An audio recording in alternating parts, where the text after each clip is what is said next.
Bukod sa mahigit 100 bahay, ilang baboy rin ang nasunog sa Bacolod City kahapon. Ang mga tips para iwas sunog sa balitang hatid ni Ivan Mayrina.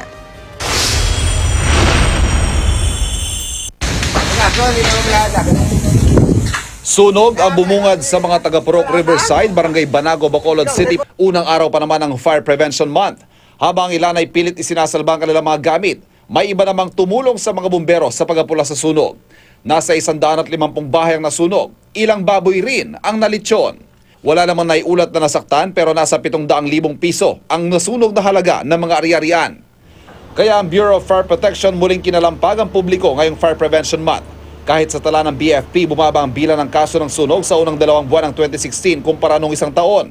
Kahit anong strategy natin, kahit anong payo natin, kung complacent ang mga kababayan natin, paulit-ulit na may mangyayaring sunog. Sa tala ng BFP, ang mga ganitong problema sa electrical connection ang numero 1 sanhi ng sunog sa bansa. Sa kanyang socket na may 2 saksakan, ibig sabihin po, 2 appliances lang allowed, nagkaroon ng extension.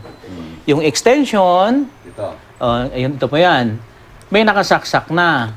Tapos, yan sa mga appliances na yan, so may posibilidad na mag-overload. Delikado rin na ang mga outlet at extension inilalagay malapit sa bintana kung saan may kurtina o malapit sa kama na may kumot o nakapatong sa mesa na may mga papel, mga gamit sa bahay na mabibilis masunog.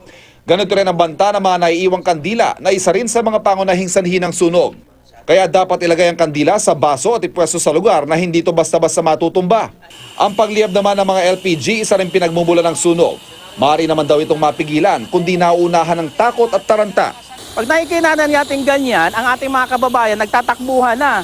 Pag iniwanan nila yan sa loob ng bahay, syempre po sunog ang bahay. Hindi po totoo na itong pagka nag-aapoy ay sumasabog ang tangke. Pag mainit na po yung bulb,